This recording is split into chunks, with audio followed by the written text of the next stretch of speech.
लोकसभा चुनाव 5 चरण हो चुके हैं, अब सिर्फ और सिर्फ 2 चरण बचे हुए हैं, लेकिन मुस्लिम आरक्षण को लेकर घमासान जो है वो सियासी तौर पर बेहद तेज हो चुका है। इस सियासी बहस के बीच समाजवादी पार्टी के सांसद एसटी हसन ने बड़ा बयान दिया। दरअसल एसटी हसन ने कहा कि उन्हें उम्मीद है कि इंडिया गठबंधन की सरकार बनते ही संविधान में संशोधन कर मुसलमानों को दिया आरक्षण सामने आएगा। क्या वो देश के नागरिक नहीं है या उनके भाई नहीं है? आरक्षण ओबीसी जातियों का ही हुआ है, मुस्लिम जातियों को भी उसमें लिया गया ओबीसी के अंदर। देखिए वो यहाँ के सरकारें करेंगी, पार्लियामेंट करेंगी, पार्लियामेंट से संशोधन तो हो सकता है। कौन सी सरकार? क्या कोई अमेंडमेंट नहीं किया जा सकता? और ये क्योंकि बीजेपी तो खुली भी मुसलमानों की विरोधी है, ये अगर करेगी तो गठबंधन की सरकार करेगी। उम्मीद है गठबंधन की सरकार आएगी तो संविधान में संशोधन कर हमें ऊपर वाले से पूरी उम्मीद है, इंशाल्लाह गठबंधन सरकार न्याय मिलेगा, सबको मिलेगा न्याय।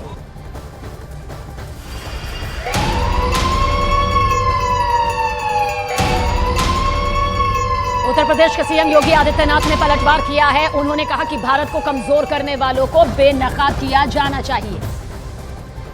किसी भी प्रकार के उस कार्य को जो असंवैधानिक हो, भारत के विभाजन की आधारशिला रखने वाला हो, भारत को कमजोर करने वाला हो, उसको कतई स्वीकार नहीं किया जाना चाहिए।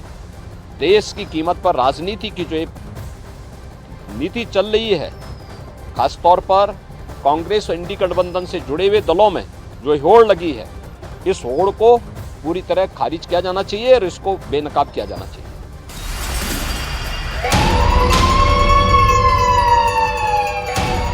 और वहीं केंद्रीय मंत्री गिरिराज सिंह ने भी मुस्लिम आरक्षण पर बड़ा बयान दिया है। उन्होंने कहा कि मुस्लिम आरक्षण पर अब दोबारा विचार विमर्श करने की जरूरत है। उन्होंने कहा कि हिंदू और सनातनी को एकजुट होकर मुस्लिम आरक्षण का विरोध करना चाहिए, नहीं तो हिंदुस्तान को पाकिस्तान बना दिया जाएगा। उन्होंने इसे लेकर लालू प्रसाद यादव पर भी कुछ इस तरह से निशाना साधा। देखिए, अब समय आ गया है, अब मुसलमानों को पुनर्विचार हो और किसी भी तरह से आरक्षण मिल रहा है वो नाजायज है, ये हिंदुओं पर प्रहार है।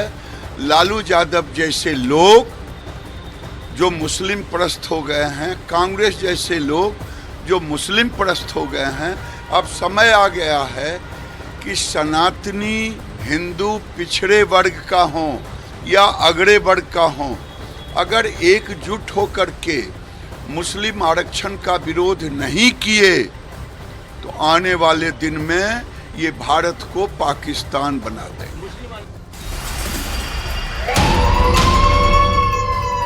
सीएम योगी आदित्यनाथ से पहले बीजेपी नेता अमित मालवीय ने भी समाजवादी पार्टी के नेता के बयान पर पलटवार किया था। अमित मालवीय ने सोशल मीडिया पर लिखा, कांग्रेस, समाजवादी पार्टी, आरजेडी और टीएमसी ने वोट बैंक की राजनीति के लिए एससी, एसटी, ओबीसी अधिकारों को कमजोर किया।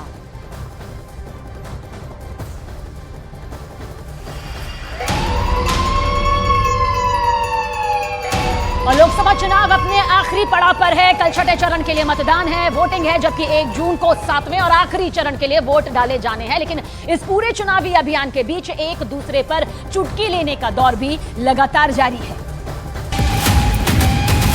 8,500 रुपया महीने का खटाखट खटाखट खटाखट खटाखट खटाखट खटाखट।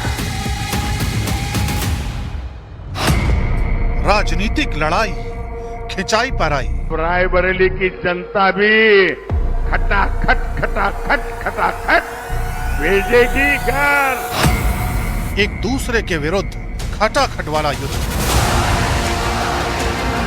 सियासत में विरोधियों को घेरने के लिए हर हथकंडा अपनाया जाता है, लेकिन 2024 के लोकसभा चुनावों में राजनीतिक रंजिश ने नया कलेवर ले लिया और योजनाओं के फायदे गिनाने से लेकर एक दूसरे पर वार पलटवार के लिए डिक्शनरी से नए नए शब्दों का इस्तेमाल किया जाने लगा। सुनिए बिहार के पूर्व डिप्टी सीएम और आरजेडी नेता तेजस्वी यादव का वो बयान, जिसमें वो पीएम मोदी और अमित शाह के बिहार दौरे को लेकर तंज कस रहे हैं।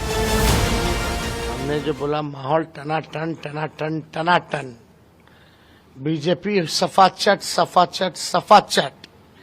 इंडिया महागठबंधन को वोट मिल रहा है ठकाठक ठकाठक ठकाठक। माननीय तेजस्वी यादव जी, एनडीए के पक्ष में माहौल है चकाचक चकाचक चकाचक।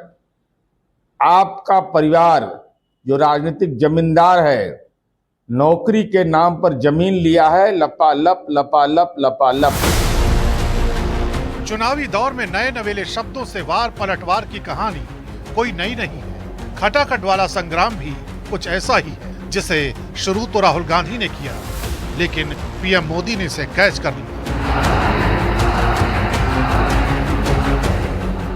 1 लाख रुपए साल का, 8,500 रुपए महीने का खटाखट खटाखट खटाखट उनके बैंक अकाउंट में जाएगा। और हमारे जो युवा हैं जो आज सड़कों पे घूम रहे हैं, इंस्टाग्राम फेसबुक देख रहे हैं, उनके बैंक अकाउंट में साल का 1 लाख रुपया, 8,500 रुपए महीने का ठकाखट ठकाठक ठकाठक ठकाठक हमारी सरकार डालेगी। देश का विकास अपने आप होगा। और कहते क्या है, विकास कैसे होगा? बोले खटाखट खटाखट। अरे कोई इनके दिमाग को भी जरा बता दो कि अब रायबरेली की जनता भी खटाखट खटाखट खटाखट भेजेगी घर।